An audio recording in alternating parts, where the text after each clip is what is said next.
Hello and welcome to the Sensual Being podcast with myself, your host, Jolene Whiting.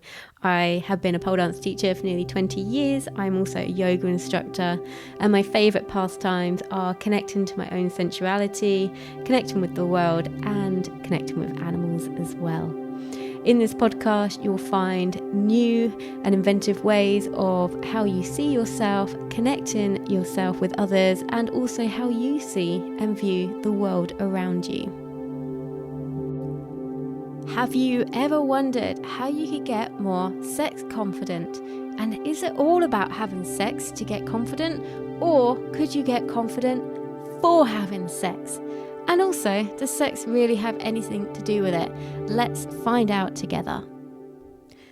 Hello, you wonderful, wonderful sensual being, and thank you so much for honouring me with your time today. I hope this episode finds you well and happy in your life. And if you're not feeling like that right now, that's okay too. Let's have some time together to slow down and have a look inward to ourselves. And before we dive into this episode, I just wanted to say something that I have hit a big milestone because since starting this podcast, I wasn't sure what I wanted to do about the YouTube channel. So I've kind of been procrastinating with it quite a lot. But recently, this year, I'm like, okay, right, I need to get all my episodes up on there, and you have to do them as a movie file, not as a audio file. So I'm not very good at learning new types of technology things, and I just was put off. But I've gone on a massive time with it recently, and I'm happy to say it's all updated. All the episodes are now up on YouTube. It's fully up to date and fully functioning. And the amount of space that's created in my life is amazing. So if there's something that you are procrastinating with, find the time, get on with it and do it, because it will free up a load of not just space in your life, but mind space as well, which is, it's incredible. So thank you to anybody who has subscribed to it. There is also a yoga workout on there.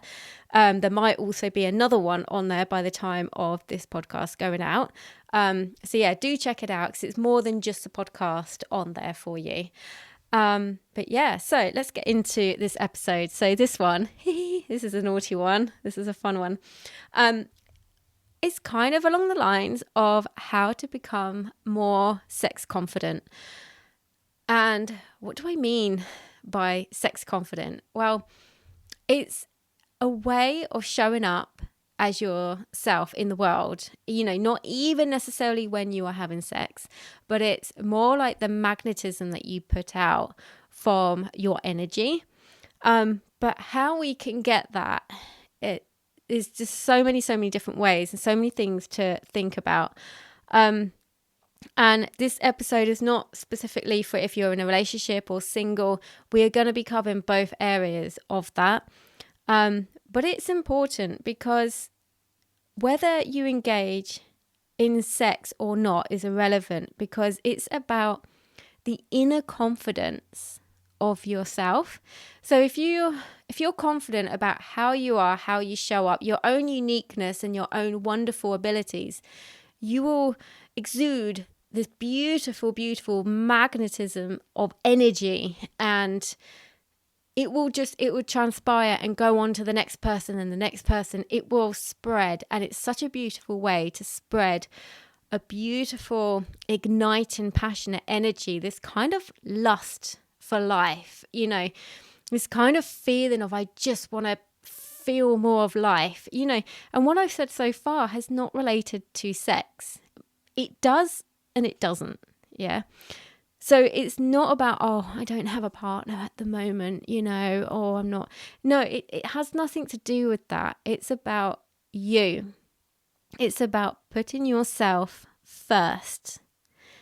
And you are always number one in your life, because you have to be. It's like, when you're on an aeroplane and they bring if they say, if the masks drop, if we lose cabin pressure and you need oxygen, make sure you fit your own mask before fitting your child's. That's so important, because what you see you to your child, if you put theirs on first, then you keel over. This is where putting yourself first is not selfish. We've been led to believe that putting yourself as number one is selfish, but it really isn't. It's not a selfish act. You're not telling everyone to F off just because you need your own space. It's not that. It's so much deeper than that. And it's so different for everybody as well. So make sure you differentiate the putting yourself first as not being selfish, because they are very, very different things. Also, you want to make sure that you surround yourself with good people. This might be a very difficult one, particularly if you're in a relationship with a person who is not so good. You need to really think about that. I'm not sugarcoating it for you. This is your life. You get to live it your way. And I've experienced knowing people who have stayed together for the children. And I have experienced what has happened with those children. And those children have not been happy. And then when the parents have split, the children are much happier because they get happy mum and happy dad. I'm not saying it's that simple. God, I wish it was. I'm not saying it's that simple. But the outcome can be that way. Yeah. So you must make sure that the people you are with are the right people for you, because it's putting yourself first again. And it's remembering that the family unit does not have to look like everybody else's family unit. You get to design your life your way. And however that looks for you is absolutely fine. I've known single women to actually go through the process. One's gone through the process of IVF and she's got her own child. Another person I know is a single mum and she went through the process of adopting. Yeah, so I'm just trying to paint you a picture that life, family does not have to look like what you think it should look like. Obviously there's benefits to having more people around who, love the children, but if it means that the child is getting love, but you're not with that same person anymore, maybe that is what's more important. So what I'm trying to say is your life can look different to other people's, and that's okay. You have to know that's okay. But surrounding yourself by people who do not make you feel good is number one to look at. And this also extends on to family members or old friends that you've had for so long. If you are around people who are not lifting you up, and maybe they're getting you into a cycle of biting back and being negative as well, and you're getting drawn into it, none of this is going to help you. None of it will. So you need to look at eliminating those people or talking to them. Have a conversation. Maybe you've never spoken about it. Maybe they're in a spiral because you're in a spiral, and actually maybe both of you don't want to be in that spiral, and all it takes is that conversation, an honest, kind conversation led with compassion, not led with biting, arguments, resentment, not led with that. Create a space where you can actually talk, because it's so, so important. Also, whilst we're on the subject of if you're in a relationship, if you're with somebody who compares you to other people, or compares you to exes, or compares you, what's worse than that, compares you to celebrities who are filtered and photoshopped, and comparing you to that, and you're like, yeah, but they're not real, and you don't see their real life. Why are you comparing me to that?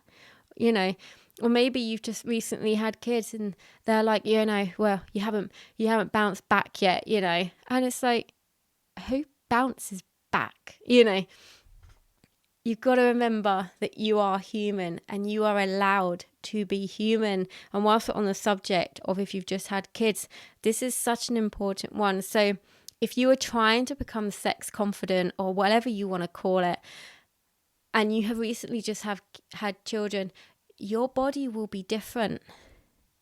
And your body, no matter what you do or what you look like, your body will never be the same as it was before.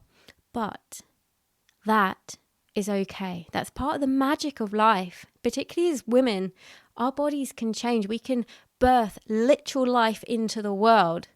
as well as creative ideas and stuff. But we literally have a portal in us that brings life into the world. And there is nothing that is more magical than that. And you have to remember that. And if you can remember that, then you can start to go on, like, for example, the steps to self-love. So my steps to self-love are to appreciate your body for what it's done, for how you've shown up. You have got to this point in your life and you are still here. That is magnificent. So to appreciate yourself and your body, your physical form, for how it is in this moment, will bring you so much more peace than if you fight against it. And then to move on to respecting yourself. So if you appreciate yourself, you can move on to respect, and you think, okay, maybe I'm going to eat different because I want to fill my body up with good nutrients, good vitamins, and, good foods, good proteins, whatever it is. But you come at things like food or drink from a place of respect. And when you think about like movement as well, exercise, whatever you're calling it, whatever you're doing, you come at it from a point of respect, not I'm going to beat my body into submission type of attitude, which so many people have. So just because you see someone who may have bounced back doesn't mean to say that they are happy about how they look or who they are or how they feel. There's no guarantee. The only person that will know any of this is yourself about yourself. But if we can come at ourselves from respect, we get closer to acknowledging ourselves and loving ourselves, because the next step to self-love is to accept. So if we can accept ourselves in this moment, fully accept. So, okay, I'm still here. My heart is still beating the same heart I had when I was in the womb. If we can accept who we are in this moment, then we open the door to be able to love ourselves. And if you're thinking, ick, too much, ask yourself, why ick? Are you also somebody who maybe doesn't feel like they should be allowed to put themselves first because they're selfish? If you are that person, that's okay. I mean, it's not okay, but it's okay in the sense of you are not alone. You are not alone. So many people feel like this. And this is why I do this podcast, because I want you to know you are not alone. But what I also want you to know is that you can change this. And it's something like those steps to self-love: appreciate, respect, accept, and then love. These are steps that you'll probably practice multiple times. You won't just be in a state of love when you get there and stay in that. I mean, if you do, great, brilliant. But you might find that you go back over the steps and maybe you can't get past the steps like you could before. You only get to respect, you can't get to accept. That's okay too. It's remembering that it is a practice, and that means you have to keep doing it. It's not something that stays with you. And the reason why it doesn't stay with you is because we have been so heavily conditioned in our lives to think certain ways and do certain things and be distracted by certain things and people and even adverts and everything. And that affects our self-worth, and we think we're not good enough. So this is why it's a practice, because you are almost battling against like the negativity and the oppression and the disempowerment that's in the world. And that's why you have to keep doing this. But that's okay, because I'm doing it with you. I'm doing this with you. So another thing I want you to think about when it comes to sex: why do you have sex? Why is it? What is it that needs to be filled in yourself? What is it? Because it's funny that not everybody knows the answer to this, and everybody's answer is different, and it might be different at different points in your life as well. So this can actually change. But it's things like the casual sex versus being intimate with a partner that you've got to know and they've got to know you. There's a very big difference in that. And I used to have a friend of mine 15 years ago, something like that. But whenever she split up with someone, whether they split up with her or she split up with them, she would go out and have so many one night stands. So many. And I'm like, why do you do that? Because I was intrigued, thinking, I don't do this. And I'm thinking, I don't want to do it either. It doesn't feel right. And she was doing it literally, she was honest with me. She said, no, I was doing it for the validation to make me feel good. And I'm thinking, and it's seeds like that that have been planted to me over the years that have made me sort of question things. I'm drawing back on them now and thinking, oh, you had no inward validation. I can see it now. I couldn't see it then.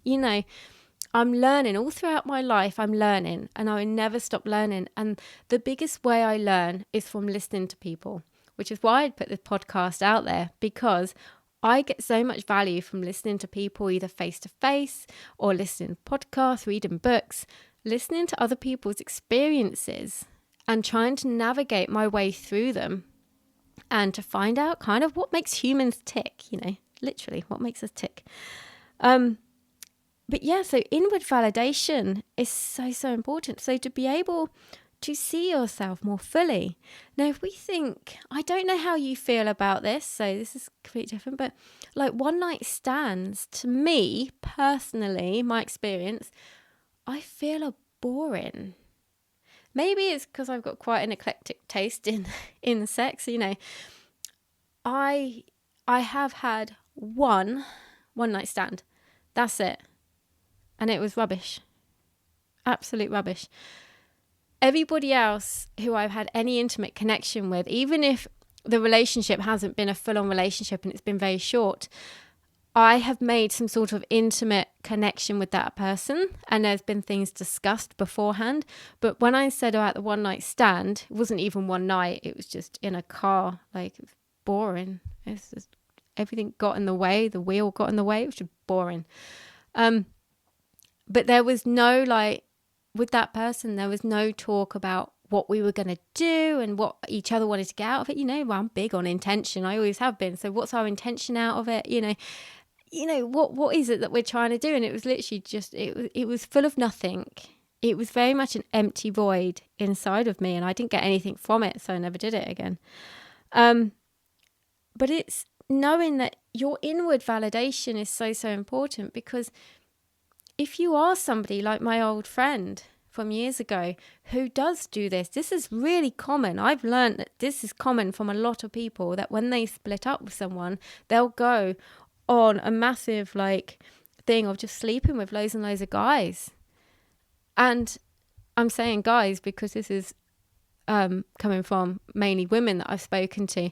Guys might do this too. And I get why. I understand the why now, which is why things like inward validation is so important. If you can be confident in yourself, you do not need to have one night stands to validate yourself, because you will validate yourself. It's a bit like before you go out on a night out. If you look in the mirror and you've decided, you've made an effort and you're dressed up and you feel great, you do not need anybody else to tell you look good, because you know you look good before you leave the house. If you don't have the inward validation and you're waiting for somebody, your friend, your partner, to say to you, oh, you look great tonight, and then that's it, you're like, yeah, I know, thanks. Thank God you said that, otherwise I would never have known I felt good. If you are that person, which is very common, if you are that person, you need to come into yourself. You need to know that if you put on an outfit to go out on a night out, if you look in the mirror and you're like, yeah, oh yeah, I really love this. It doesn't matter what anybody says to you. If you go out and someone says, oh, I don't like that dress, it doesn't matter, because you know you like it. But if you don't have that authenticity over your own thoughts and feelings about yourself, you are leaving yourself open.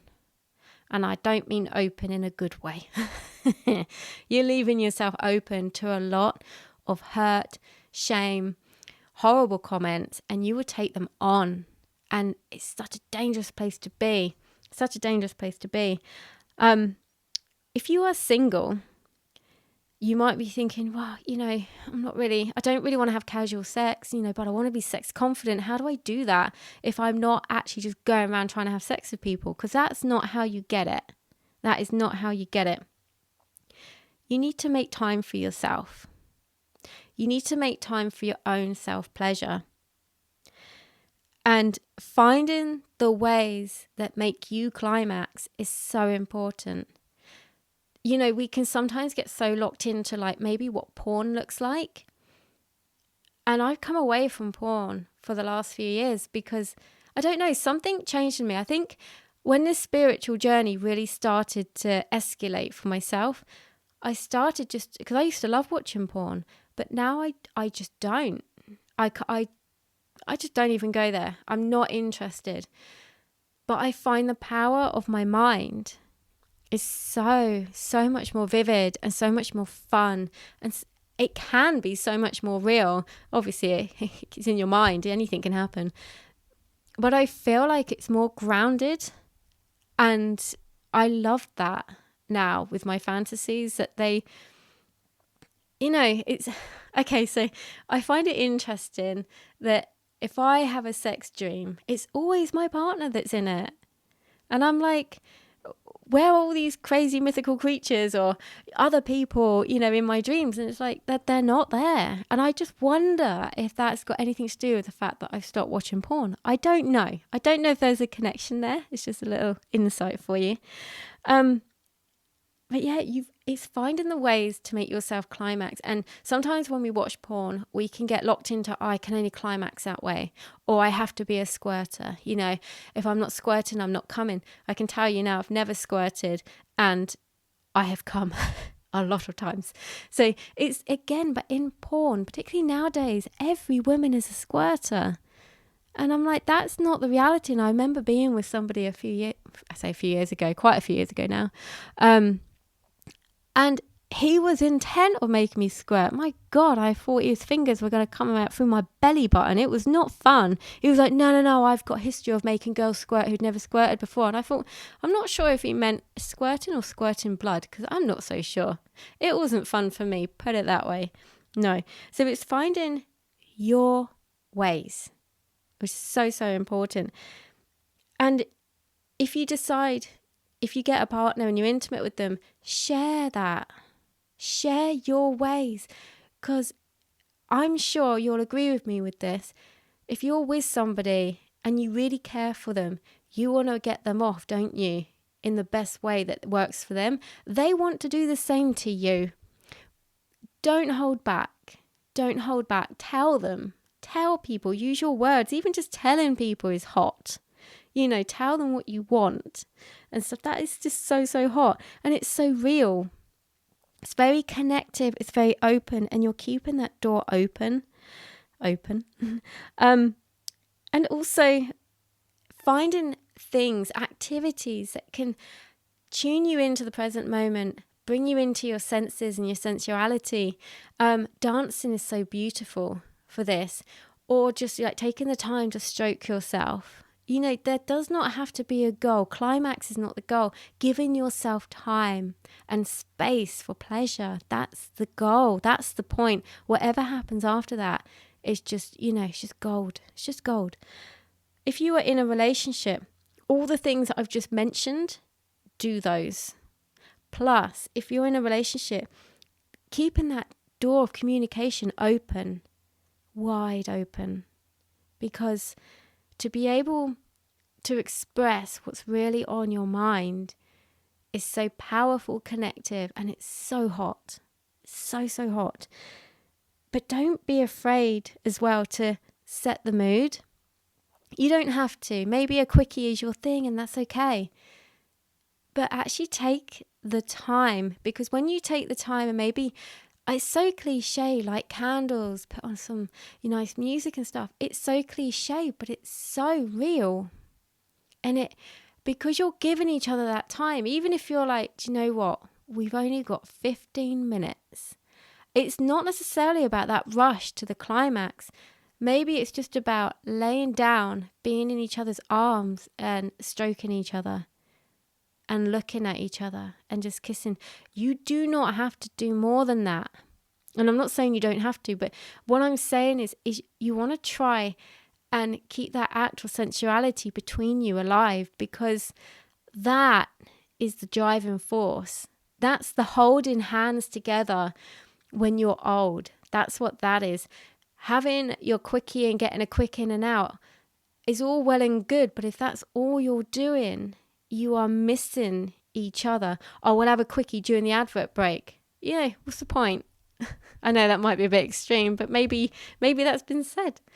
I appreciate all aspects of it though, and I appreciate those with children and, you know, tight schedules and stuff. It's difficult, but it's not impossible. It really, really isn't. We are just led to believe that giving ourselves time for each other is, you know, not needed, but I promise it is needed. And to make sure that, whilst I said make sure you're not with somebody who compares you to like their ex or to other people or to filtered photoshopped celebrities or whatever, make sure you're not doing that to them. This works both ways. You mustn't do that to them, because these people that we see online are not real. I mean, I'm only real to a certain extent because you don't see my whole life online. It's impossible. So you should never compare to me either. We just shouldn't compare to anybody else. We really, really shouldn't, because there's no point. There is no point. And there's just so many things that we've conditioned to believe. Like things, like if we watch porn, we think that that's how it should be. It isn't. And it's horrifying to think that children are growing up in a world where they think it's real. It isn't. And if you are somebody who indulges a lot with it, try taking it away for a month. Try it. Because it will make your brain work different, but in a beautiful way. It's also not about competition. So the comparison, yes, it's not about that either, but it's also not about numbers. It's not about how many people have you slept with.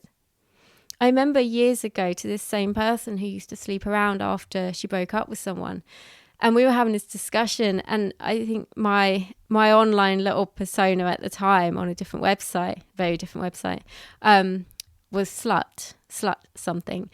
And I don't have a problem with the word slut, but I'm not about to go and just call anybody it. It's just who I am, and I like it. And she was like, when she told me about her sleeping with loads of people, loads of men, and I was like, oh really? Why'd you do that? And she goes, well, you're a slut, you should know. And I was like, whoa, steady on, love.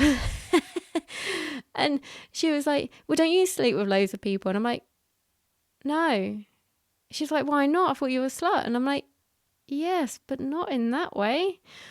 So it was very interesting to think that she was thinking, oh, you know, well, check me out on my numbers, Jolene would understand. It's like, actually, no, I didn't, you know.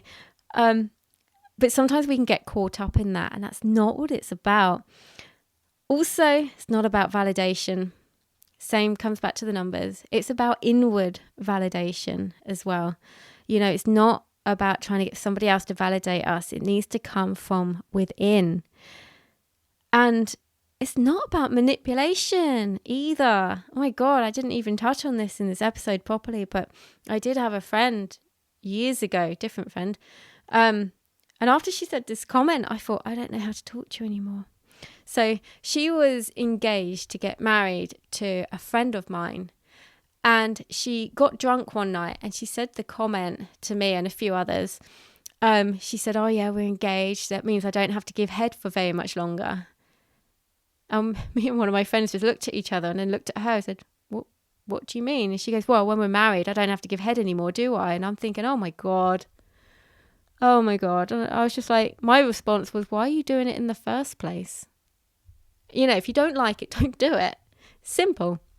But, you know, that manipulation, you know, well, you know, I want to marry him, so I'll do this. You know, it's like, my God. But manipulation can come from both sides. I know women who have manipulated men to get them pregnant. It's not enough time in the world. But anyway, it's not manipulation. It's not that. And it's not just one way. You get to create your own way with this. So music helps. Setting the scene, setting the music. If you want to dress up and do role play or stuff like that, it's your thing, your way. words and names you want to call each other. They're so powerful in the setting.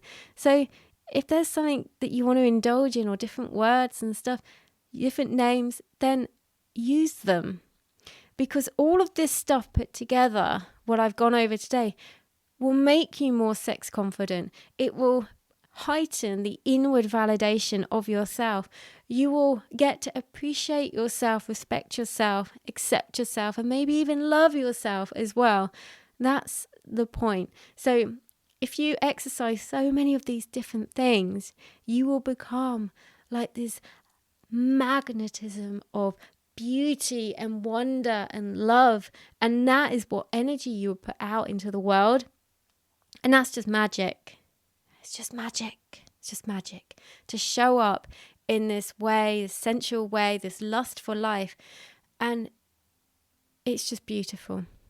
So feel free to take from it what you will. Have fun with this. Make your life your way. Your sexy time is your way, whether you're with a partner, partners, or on your own. Doesn't matter, but make it your way and just have some fun with it.